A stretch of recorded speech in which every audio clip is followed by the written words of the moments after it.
Oh berarti atau ternyata dari sekian banyak keinginan kita lebih banyak yang terjadi, yang tidak terjadi. Betul. Terus apa sebaiknya? Sebaiknya belajar mengecilkan keinginan kita dan belajar meningkatkan kepantasan hidup kita. Status hari Kamis itu, Herbolah itu ya.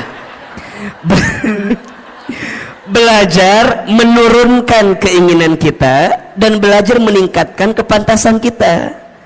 Karena pada akhirnya kalau kepantasan kita sudah ada pada titik yang sesuai pandangan Allah, pasti kita akan mendapatkan apa yang kita inginkan itu. Betul apa betul?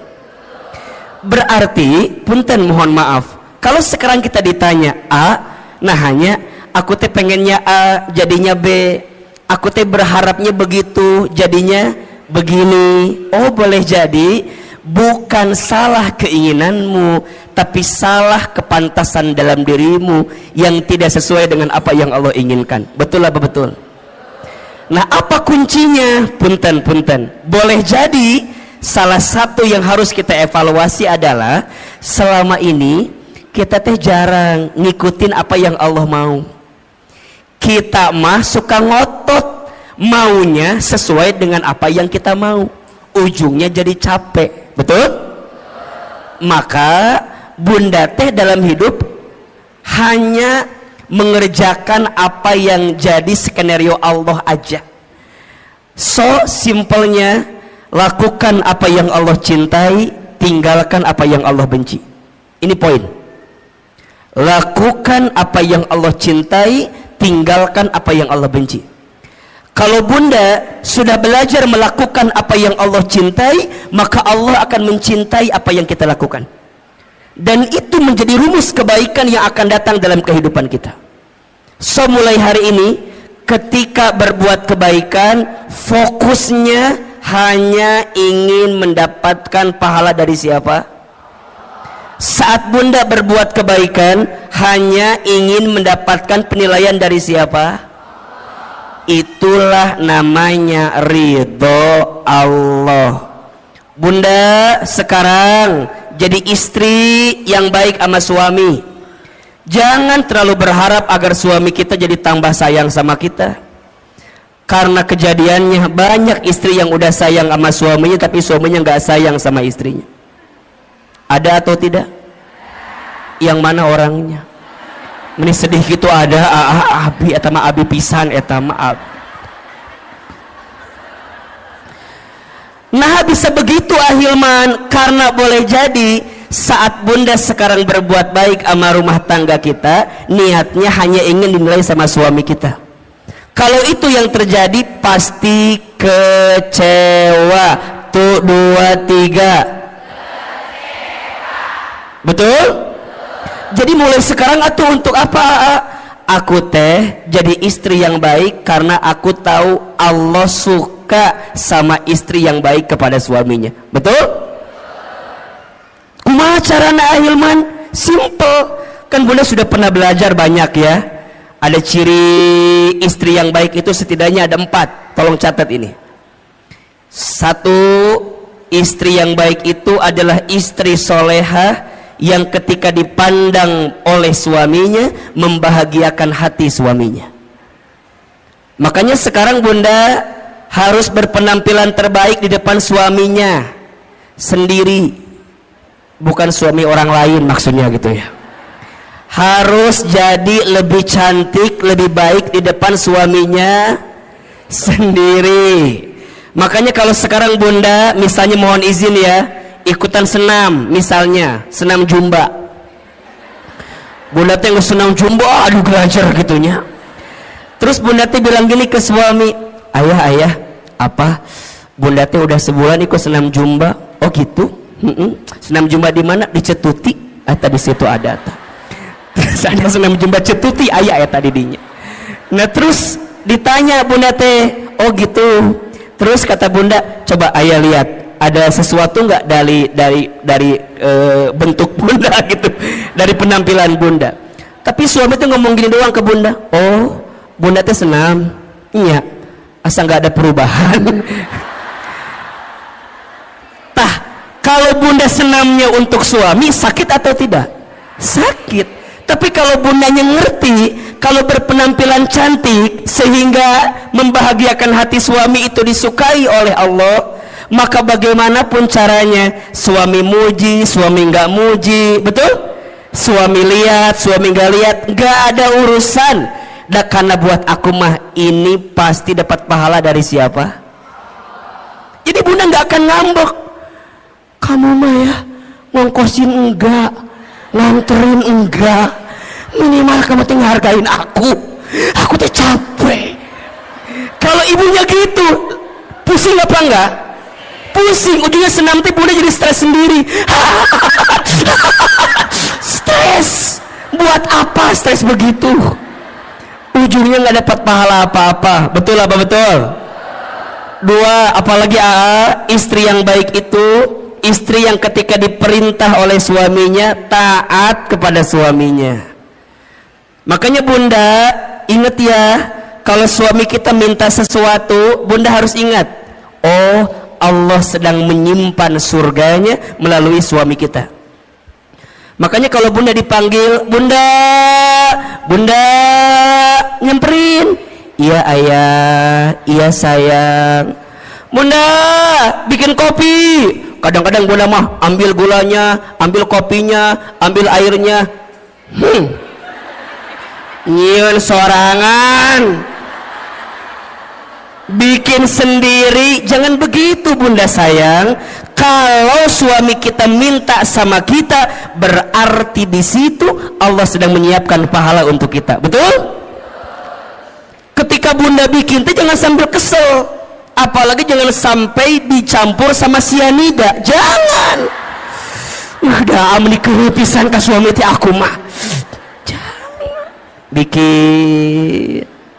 Nah, ini kadang-kadang kan kita mah suka lupa ya, kalau dalam kebaikan itu ada pahala dari Allah. Betul? Bunda teh udah bikin, tapi suami tuh nggak muji sama kita. Kamu mah bikin kopi itu mending nggak enak, kadang-kadang gitu kan.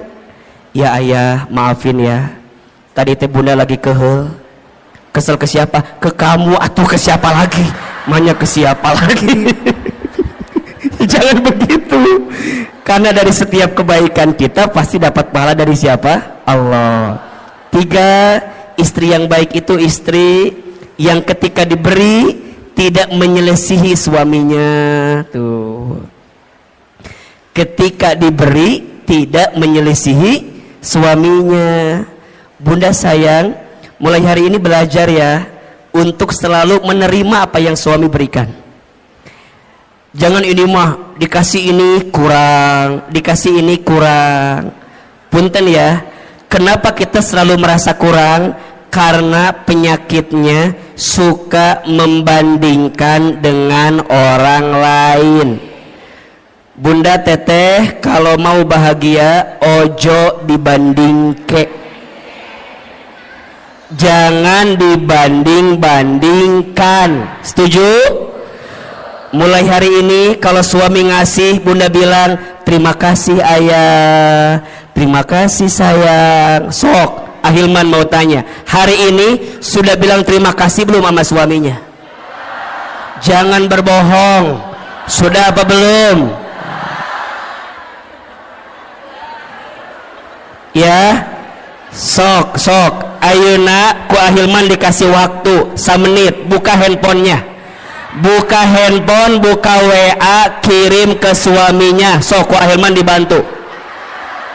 Buka handphone. Yang udah punya suami ya, yang belum jangan WA suami orang lain, jangan.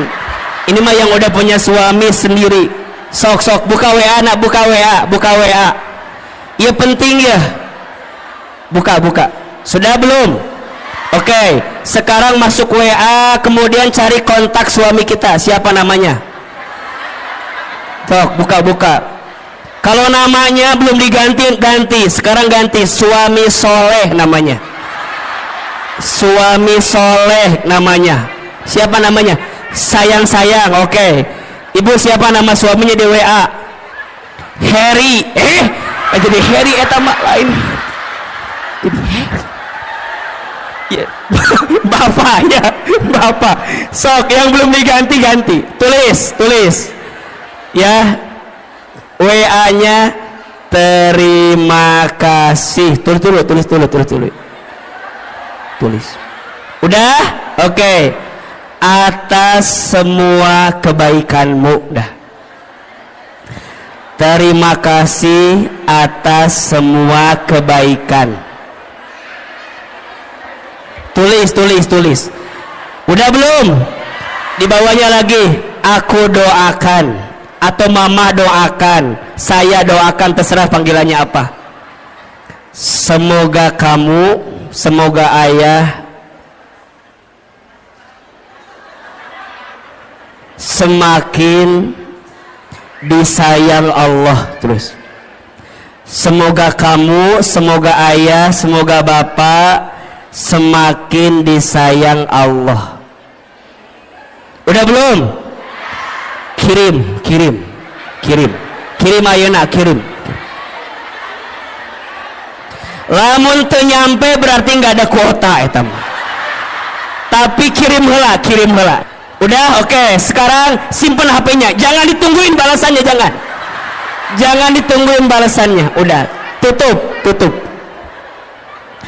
Yang ketiga, ciri istri yang baik itu istri yang ketika diberi tidak menyelisihi suaminya.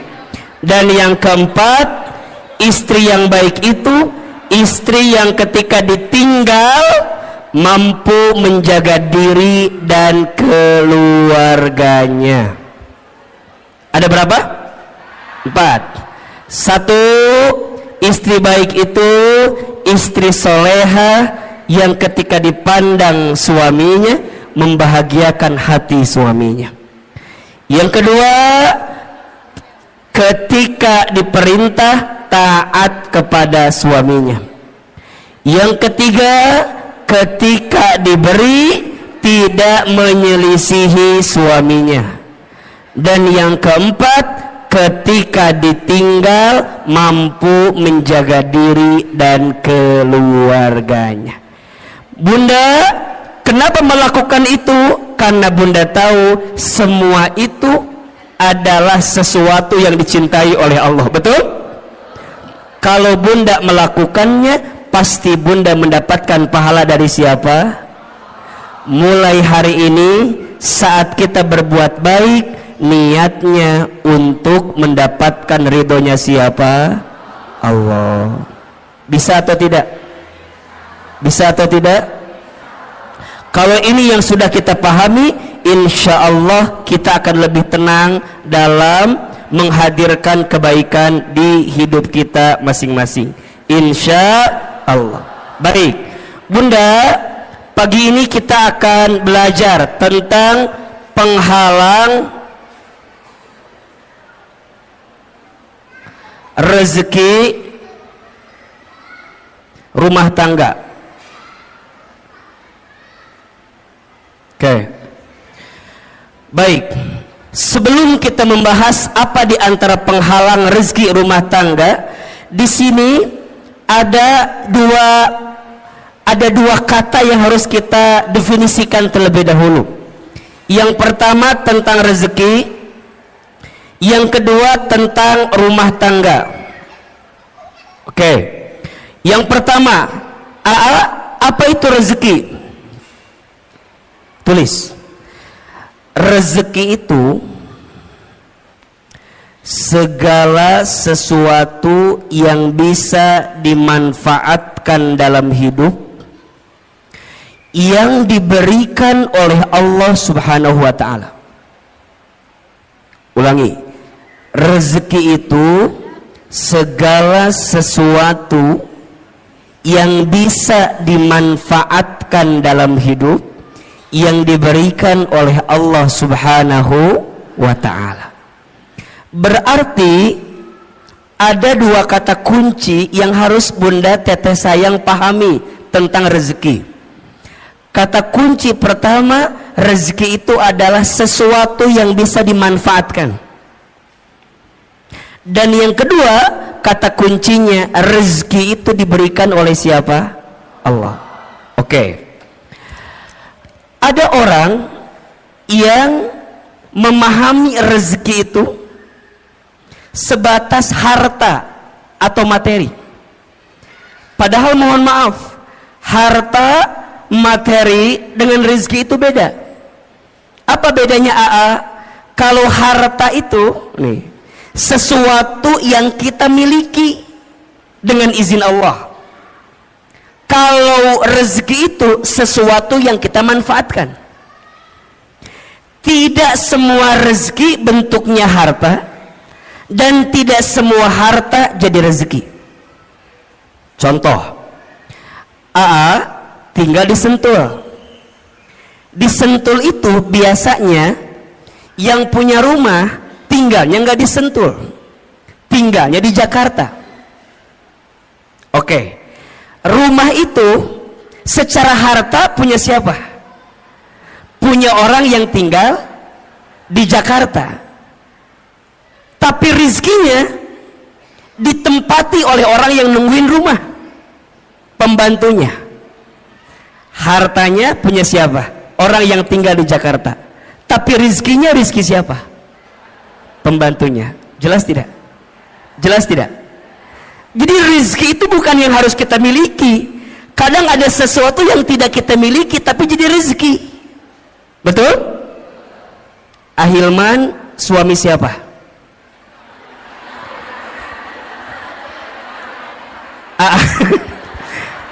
Suami siapa? Istri saya. Oke ya.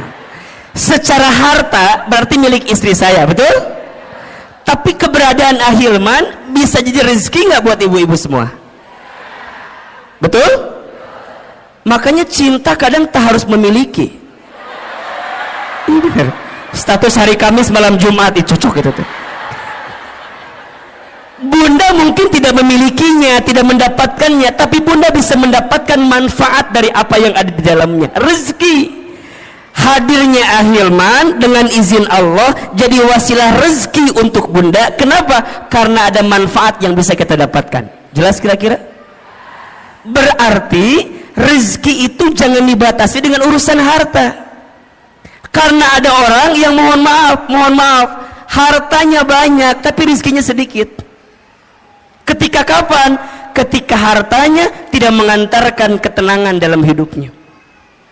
Berarti rizki dengan harta itu sesuatu yang berbeda. Sekarang bunda ditanya, yang jadi rizki bunda adalah apa yang bunda manfaatkan saat ini. Kerudung bunda antara yang di lemari, halo, kerudung bunda antara yang di lemari dengan yang dipakai lebih banyak yang mana?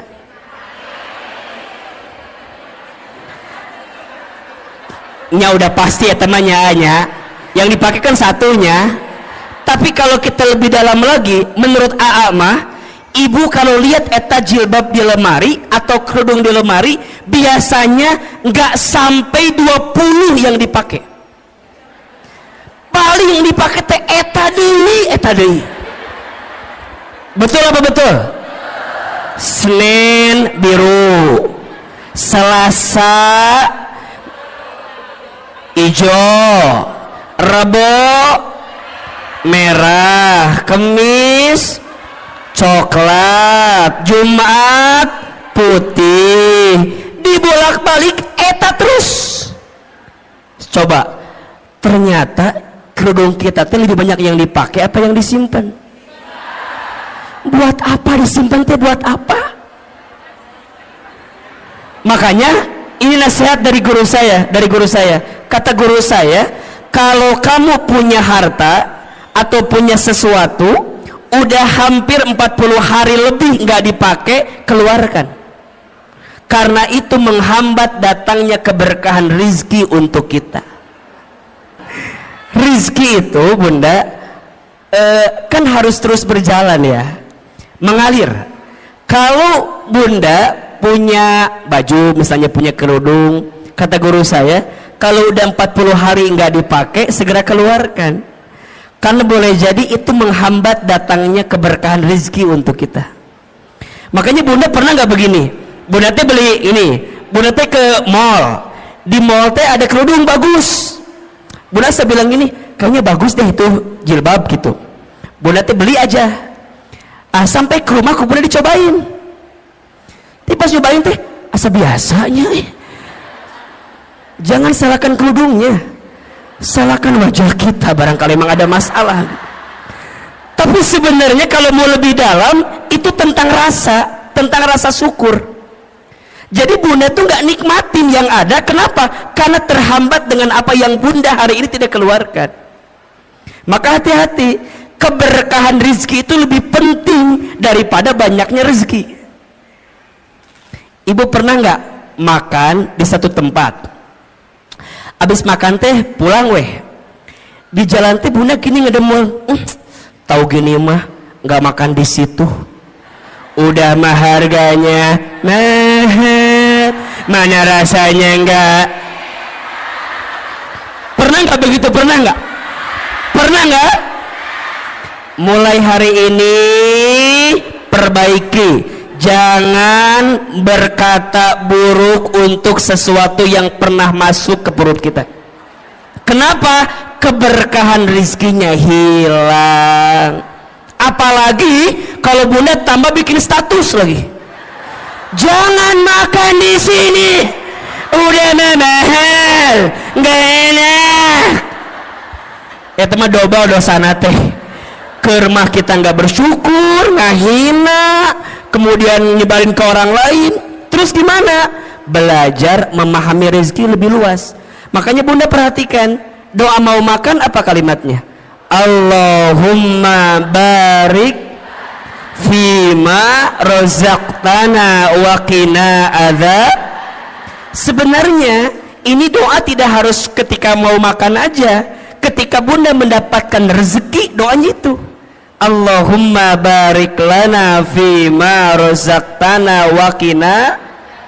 Maka nanti bunda pahami tentang rezeki. Rezeki itu sesuatu yang bisa kita manfaatkan. Baju yang jadi rezeki buat bunda yang mana? Yang dipakai sekarang. Uang yang jadi rezeki buat bunda yang mana? Yang bunda gunakan sekarang. Makanya pastikan cara kita mengeluarkannya dengan baik. Berarti kalau bunda memahami tentang rezeki, ada 3 konsep rezeki yang harus kita pahami. 1, rezeki itu sudah dijamin. Sudah apa?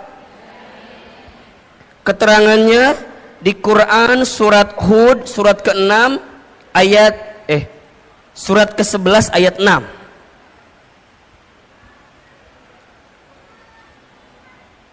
Surat apa? Ke-11 ayat 6. Bunda perhatikan ini ya. Selama kita hidup di muka bumi, maka selama itu masih ada catatan rezeki untuk kita. Coba dibuka surat Hud ayat 6. Ya. AA ingin meyakinkan kepada bunda agar tidak gelisah urusan rezeki. Karena hari ini banyak orang yang frustasi, yang stres tentang rezeki. Banyak atau tidak? Padahal kata Allah, perhatikan ayatnya. A'udzubillahi minasyaitonir rajim. Wa ma min dabbatin fil ardi illa 'alallahi rizquha. Dan tidak ada makhluk yang melata pun ketika dia hidup di muka bumi illa kecuali 'alallahi rizquha, dijamin oleh Allah rezekinya. Bahasa sederhananya, makhluk yang melata aja rizkinya udah dijamin, apalagi kita manusia. Betul? Betul apa betul? Coba makhluk yang melata itu contohnya apa? Apa contohnya? Buaya, menikah hilman buaya meninggal hati. Jauh-jauh ke buaya atau lu deket? Yang deket apa? Cicak. Cicak ada rezekinya atau tidak? Cicak di mana kerjaannya? Apa pekerjaannya? Cicak di dinding. Terus?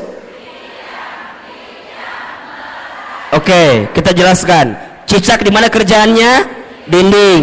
Apa pekerjaannya? Bukan merayap, diam-diam merayap. Oke. Yang datang punten rizkinya, yang nyamperin nyamuk ke cicak apa cicak ke nyamuk?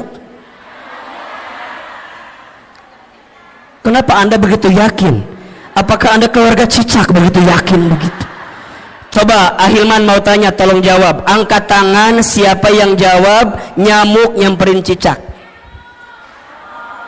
Oke. Sekarang pertanyaan kedua, siapa yang jawab cicak nyamperin nyamuk? Ini yang tidak menjawab ada masalah apa, Besti? Cicing we ditanya ini ngahulang kieu we.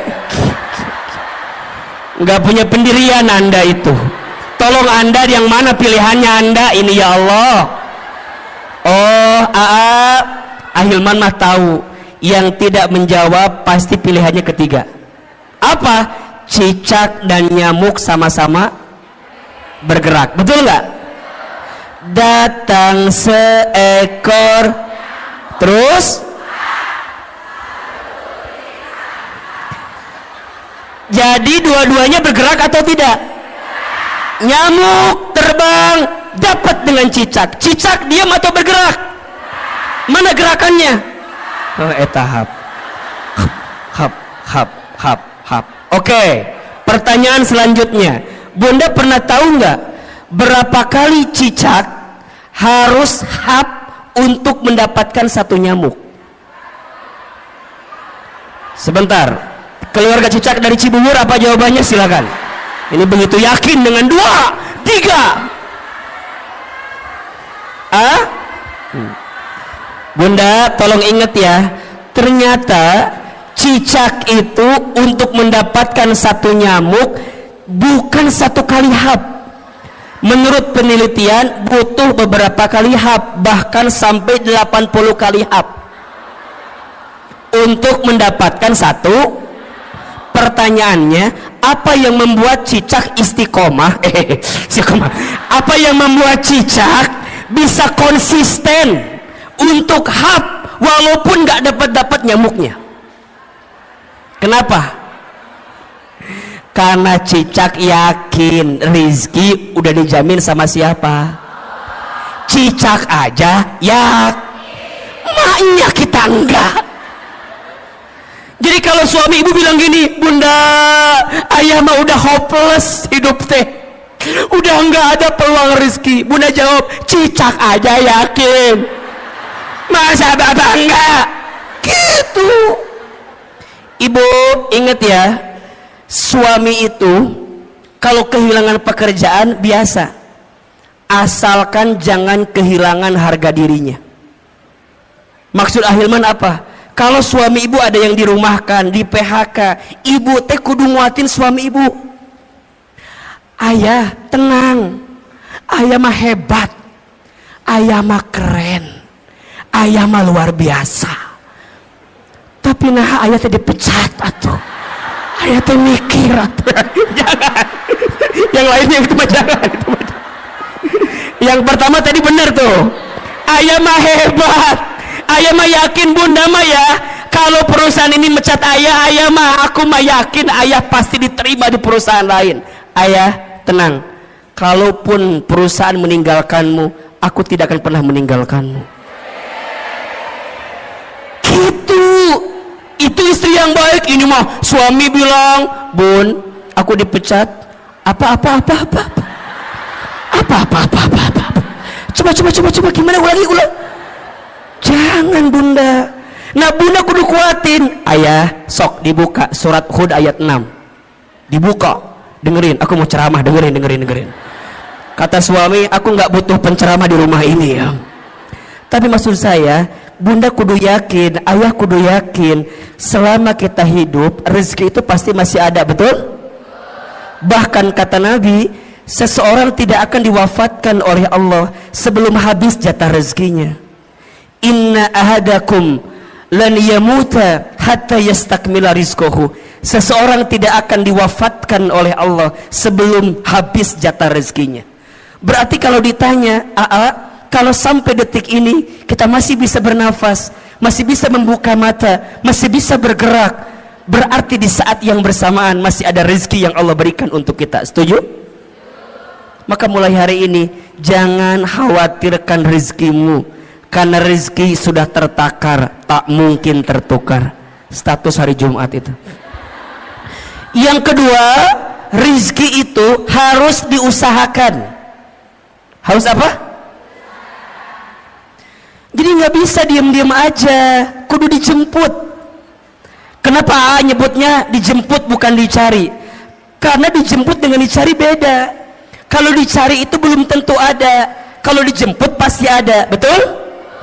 Berarti punten mohon izin, ikhtiar untuk menjemput rezeki itu wajib atau tidak? Wajib. Tapi hasilnya bukan ketentuan kita. Hasilnya mah terserah Allah mau kasih berapa untuk kita. Tugas kita mah apa? Give the best, keep the best, be the best. Berikan ikhtiar yang terbaik, tetap dengan ikhtiar yang terbaik, jadi yang terbaik. Hasil nama kumaha Allah, itu tentang rezeki. Maka nanti ikhtiar rezeki ada dua. Satu ada ikhtiar bumi, dua ada ikhtiar langit. Apa maksudnya? Ikhtiar bumi itu usahanya, dagang, kerja, bertani, berkebun, itu ikhtiar buminya. Tapi jangan lupa ada ikhtiar langitnya. Apa? Dekatin Allah, karena yang ngasih rezeki siapa? Betul? Kalau bahasa syar'inya itu bertakwa kepada Allah. Allah Ar-Razzaq, Allah yang ngasih rezeki. Banyak orang yang sibuk mencari rezeki tapi lupa kepada yang memberi rezeki, padahal yang ngasih rezeki itu siapa? Berarti kenapa rezekiku sekarang nggak nyampe pada titik yang terbaik? Boleh jadi ini kekurangannya. Kita lebih sibuk mengedepankan ikhtiar bumi tapi kita lupa ikhtiar langitnya. Padahal janji Allah jelas, wa may yattaqillaha yaj'al lahu makhraja wa yarzuqhu min haitsu la yahtasib. Barang siapa yang mendekat kepada Allah, dia bertakwa kepada Allah, maka Allah hadirkan jalan keluar dari setiap persoalan yang sedang dihadapi. Bahkan Allah berikan rezeki la yahtasib, dari pintu yang tidak pernah disangka-sangka. Tolong ya, mulai hari ini jangan terlalu sibuk mencari rezeki tapi lupa kepada yang memberi rezeki.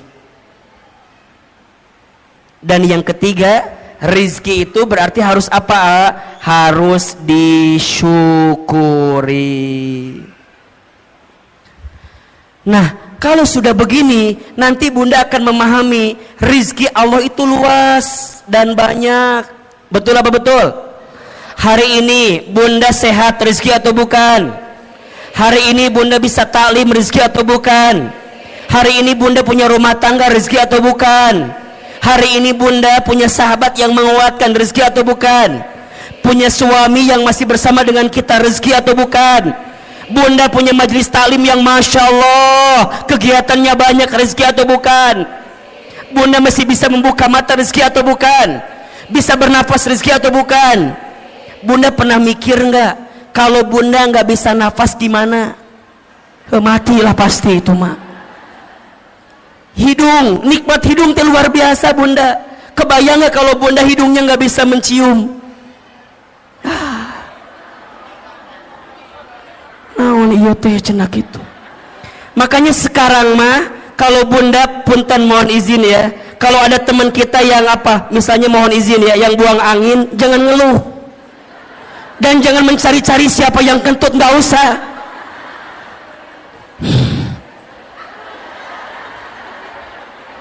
Malah kita nuduh salah lagi, kamu kentut ya, kamu kentut. Jangan. Udah mulai hari ini mah kalau ada yang kentut, Bunda bayangin, ya Allah, terima kasih hidung saya masih berfungsi ya Allah.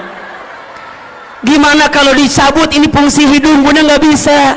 Makanya hari ini mah nggak usah nyari siapa yang kentut, siapa yang kentut. Buat apa dicari? Kalau udah tahu juga nggak akan ada ngaruhnya.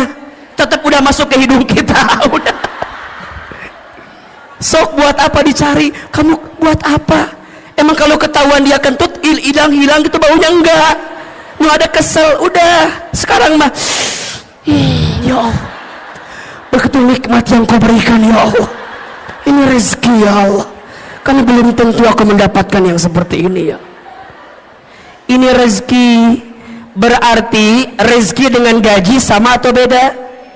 Beda. Gaji itu ada slipnya, rezeki nggak ada slipnya. Gaji itu ada tanggal bulannya, rezeki nggak ada tanggal bulannya. Betul? Rezeki itu luas, yang sempit hati kita. Rezeki itu banyak, yang kurang rasa syukur kita. Rezeki itu berlimpah, yang seringkali mahal gengsi dan gaya hidup kita. Status hari Sabtu itu. Jadi gimana ahilman mulai pahami rezeki. Nah, kalau kita di rumah tangga, rezeki itu logikanya harusnya berkurang apa bertambah? Saya ulangi pertanyaannya. Rezeki kita masing-masing aja dijamin atau tidak? Sekarang kita berumah tangga, logikanya rezekinya berkurang apa bertambah? Makanya an-nikahu miftahu rizki, nikah itu kunci rezeki. Nah sekarang pertanyaannya, yang ada kenapa rumah tangga saya bukannya bertambah rezekinya tapi berkurang? Berarti ada masalah. Apa masalahnya? Apa persoalannya? Kita akan bahas setelah pesan-pesan berikut ini. Ya, gitu. Kalau di TV begitu kira-kira ya. Berarti ada masalah, ada penghalang. Nah apa penghalangnya? Kan gitu ya. Karena harusnya kan bertambah atau berlimpah, tapi ini ada persoalan. Apa nih masalahnya? Sok tulis. Ada 9 penghalang rezeki di rumah tangga. Ada berapa? 9 penghalang ini kita akan bahas selama 9 jam ke depan. Mau atau enggak? Mau? Enggak bosan? Enggak capek? Yang capek siapa? Kita paham atau ya maksudnya. 1. Penghalang rezeki rumah tangga. Yang pertama, kurang bersyukur dan sering mengeluh. Hati-hati ya bunda sayang, teteh sayang. Salah satu yang menghalangi datangnya keberkahan rezeki kita adalah karena kurangnya bersyukur kita terhadap apa yang Allah berikan. Karena rumah tangga berarti dua-duanya. Boleh jadi persoalannya di suami atau persoalannya di kita sebagai seorang istri. Sekarang pertanyaannya, bunda, udah bersyukur belum dengan apa yang Allah beri terhadap rumah tangga kita? Benar, betul. Asa nggak yakin Ustadz ini mah. Kita punya kebiasaan suka merasa kurang terus dengan apa yang suami kita berikan. Iya. Padahal mohon maaf, ada sifat yang harus bunda hadirkan, namanya qanaah. Apa namanya? Apa itu qanaah? Merasa cukup dengan apa yang Allah titipkan kepada kita. Seringnya kita mengeluh dan kurangnya kita bersyukur menjadi penghalang datangnya rezeki dalam kehidupan kita. Maka janji Allah jelas ya di surat Ibrahim ayat 7. La in syakartum la azidannakum wa la in kafartum inna adzabi lasyadid. Kan gitu. Jika kalian bersyukur, pasti Allah akan tambahkan. Apa yang Allah tambahkan? Nikmatnya. Apa yang Allah tambahkan? Berkahnya. Apa yang Allah tambahkan? Kebahagiaannya. Apa yang Allah tambahkan? Kecukupannya. Mungkin angkanya tidak bertambah, tapi rasa cukupnya bertambah, rasa bahagianya bertambah, rasa berkahnya bertambah, harmonis keluarganya bertambah. Makanya ada orang yang mohon maaf, rumahnya kecil tapi terasa hangat. Ada tidak? Penghasilannya biasa saja, tapi masya Allah nikmat ngelihatnya. boncengan naik motor, istrinya di belakang, suaminya di depan, pelukan, sholat berjamaah ke masjid, ikut taklim. Kadang kalau kelihatan kasat mata asa biasa, tapi boleh jadi itu nikmat yang Allah berikan kepadanya. Apa itu syukur? Syukur itu menggunakan semua nikmat dari Allah untuk semakin dekat sama Allah. Itu syukur. Jadi syukur itu menggunakan semua nikmat dari Allah untuk lebih dekat dengan siapa? Dengan Allah. Jadi bukan tentang seberapa banyak yang kita miliki, bukan tentang seberapa mewah mobil yang kita punya, bukan tentang seberapa megah rumah yang kita punya, bukan, tapi tentang seberapa luas hati kita untuk bisa menerima apa yang Allah berikan melalui pasangan kita. Makanya bunda sayang, kalau bicara kekurangan pasangan, ada atau tidak? Ada. Sedikit apa banyak? Ini karunia gitu banyak. Mulai hari ini mah ya diubah. Nikmat Allahnya banyak, kekurangannya sedikit. Kita mah kadang-kadang suka melebihkan kekurangan yang ada di pasangan kita, tapi kita lupa nikmat kebaikan yang Allah titipkan kepada pasangan kita. Maka sering Ahilman sampaikan, bunda, mengeluh itu bukan keadaan, tapi mengeluh itu perasaan. Status hari Minggu itu. Mengeluh itu bukan keadaan, tapi apa? Perasaan.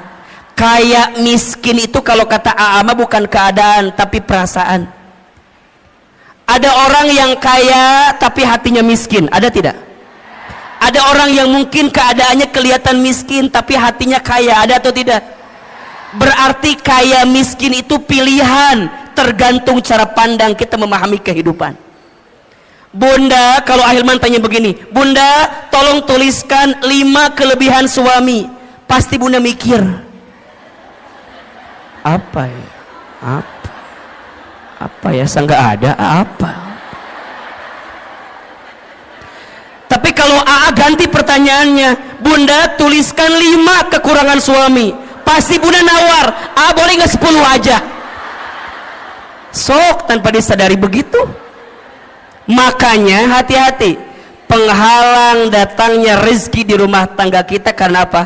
Kurang bersyukur dan sering mengeluh. Maka lihat ujung ayatnya tadi, wala in kafartum inna adzabi, dan jika kalian kufur sesungguhnya azab Allah begitu pedih. Apa di antara azabnya? Mohon maaf, mohon izin, hati sempit, hidup sulit, ya kan? Pikiran rumit, rungkad, riweuh, liur. Bunda sering nggak lihat gini, lihat suami temennya liur, sering nggak? Istighfar. Ayah, aku mau lihat kamu temennya liur, wayanya kunaonnya. Istighfar boleh jadi cara pandang kita terhadap rumah tangga kita yang belum baik. Nikmat Allah itu banyak. Bunda belajar ya, kalau suami tidur bunda tatap.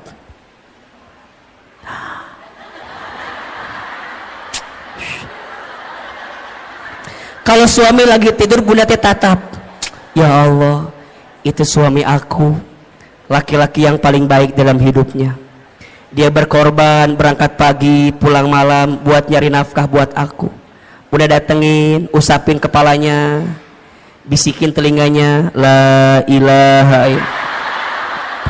Ditalkinin ya mah talkin. Ulah atunya ditalkin ku masih. Usapan. Hayang ngadoakeun maut teh ieu mah.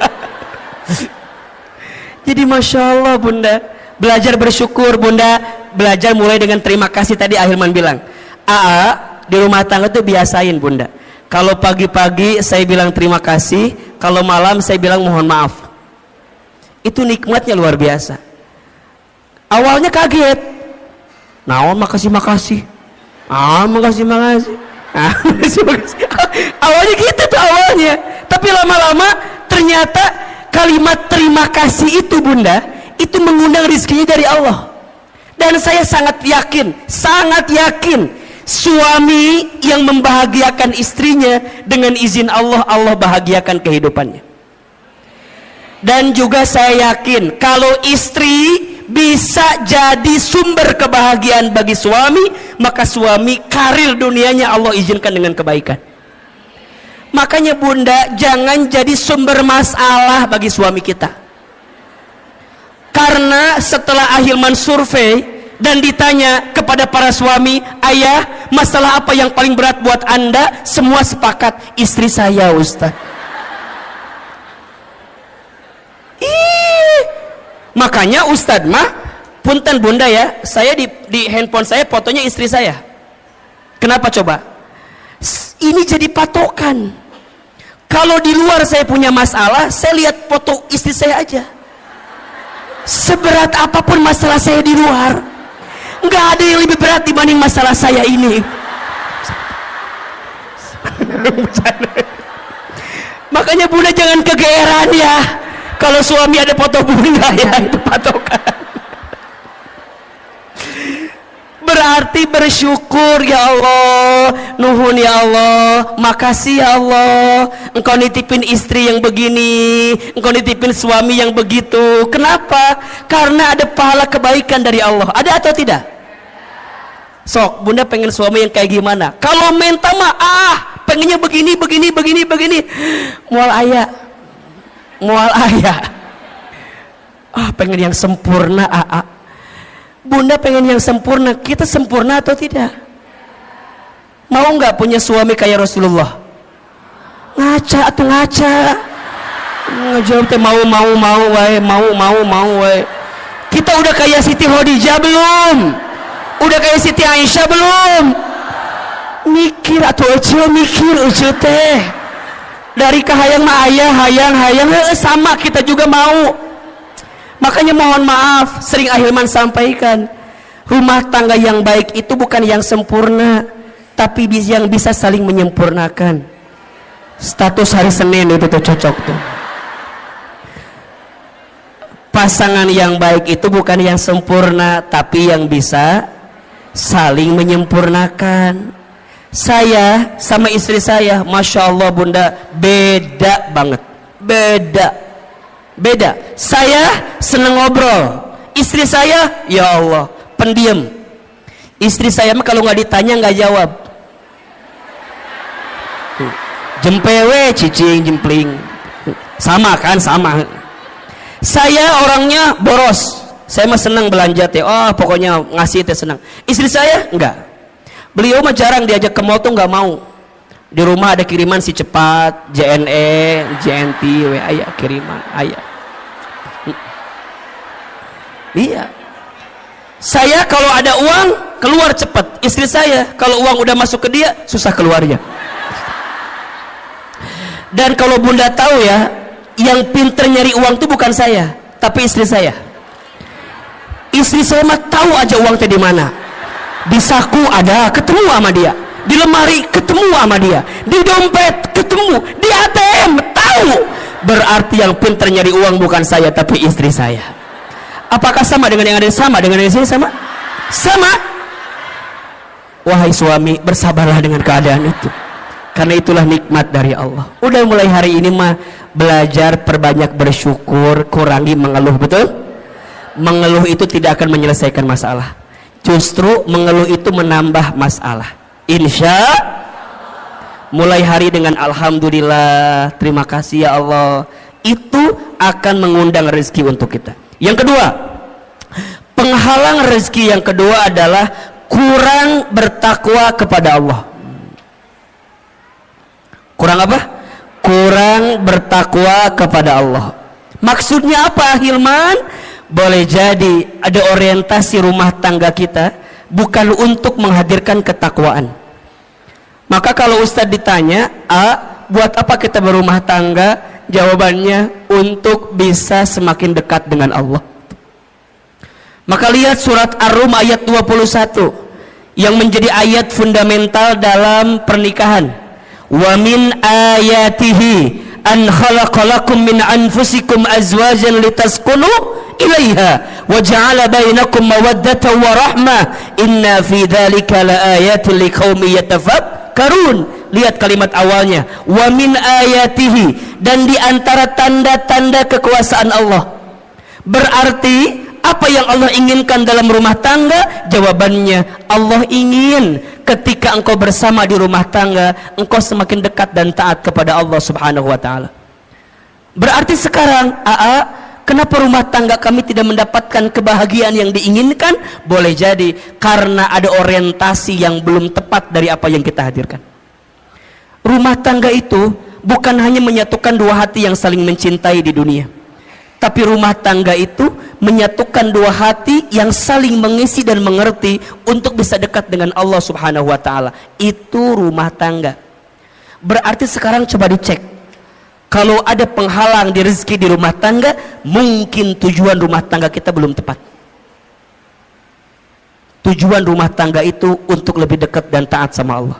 Pertanyaannya, Bunda, Teteh sayang, selama kita berumah tangga, makin dekat sama Allah atau makin jauh dari Allah?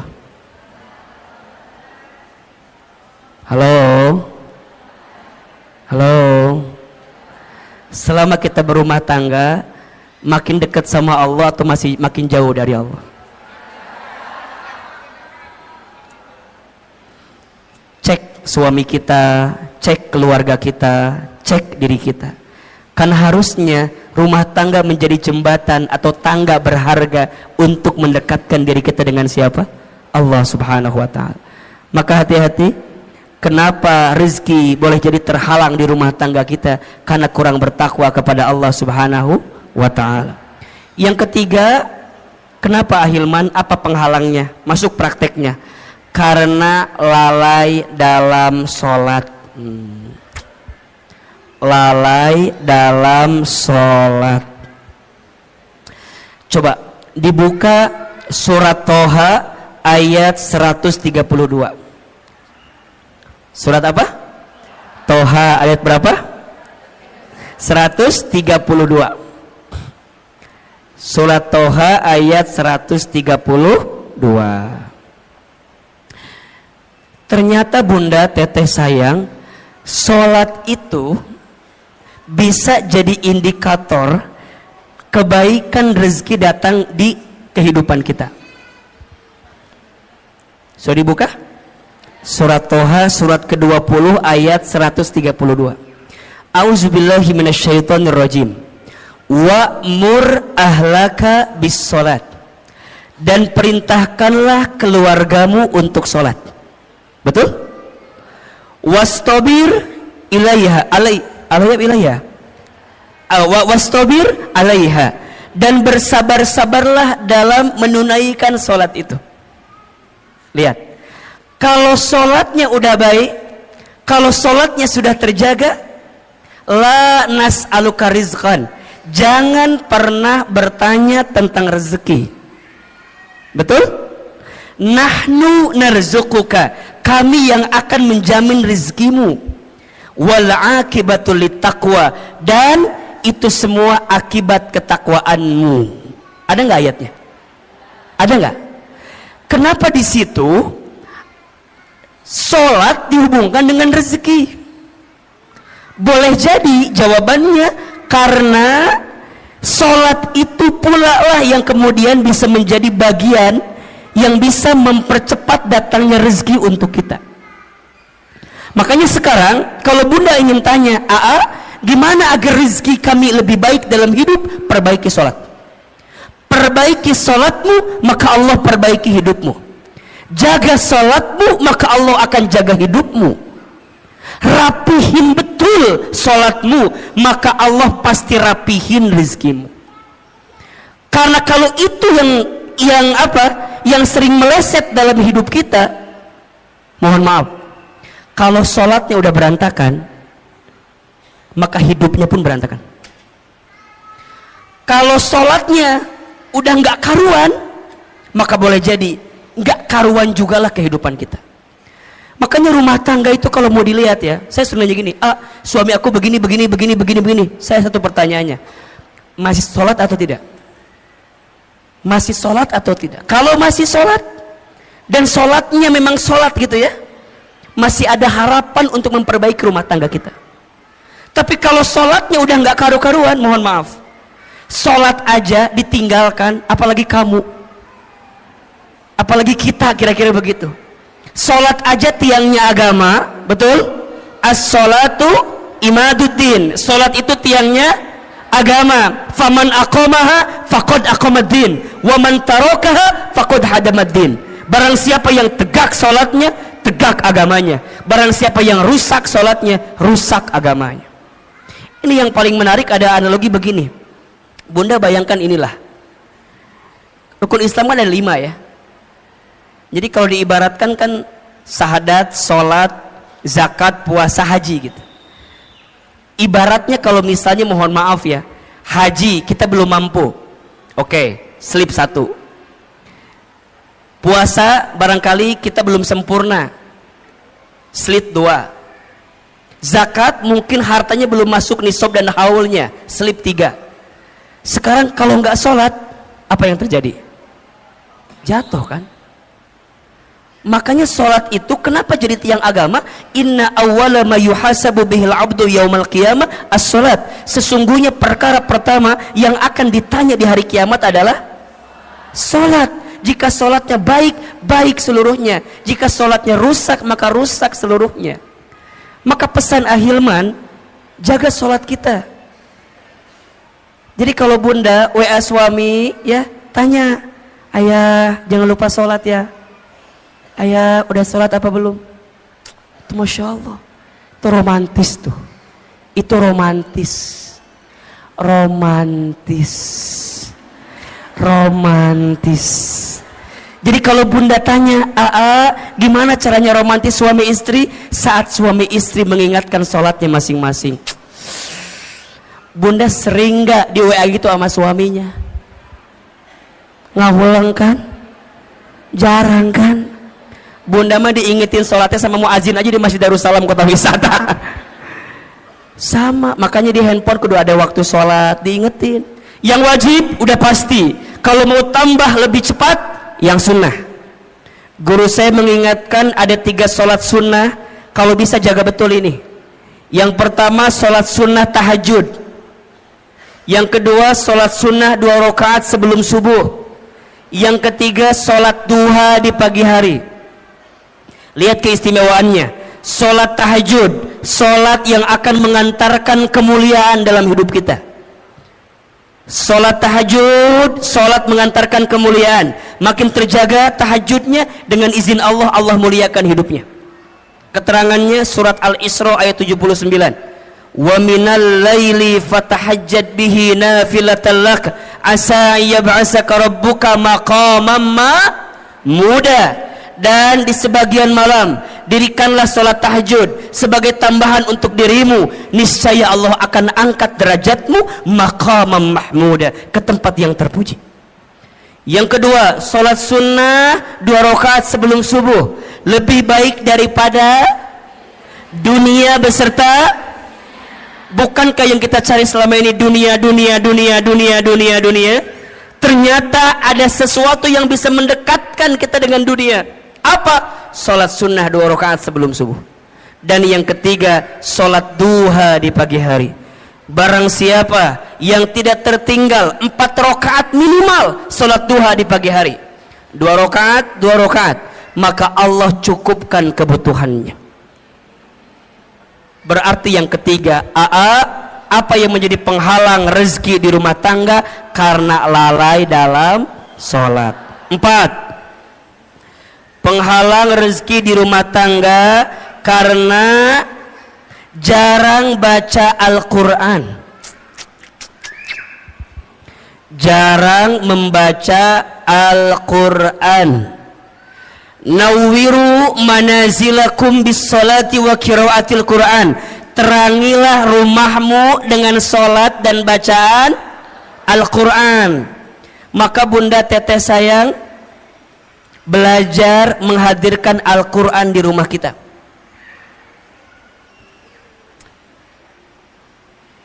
Akan sangat sempit rumah, akan sangat hampa rumah jika di rumah itu tak dibacakan ayat suci Al-Quran.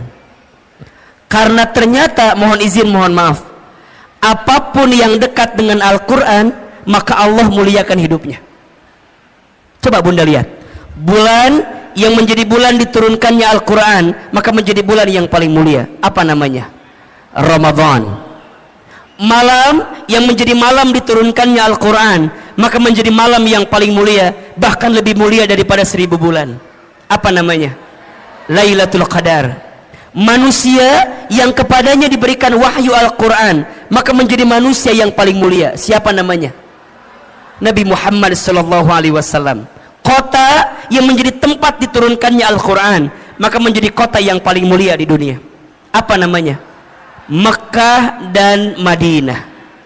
Apapun dan siapapun yang dekat dengan Al-Quran, maka Allah muliakan hidupnya. Maka Ahilman berpesan sekali ya, kita semua, ayo jangan sampai sehari pun kita lepas baca Quran. Saya dapat wasiat dari guru saya, ada 7 surat pilihan yang boleh kita amalkan dalam setiap hari untuk kita baca. Ya.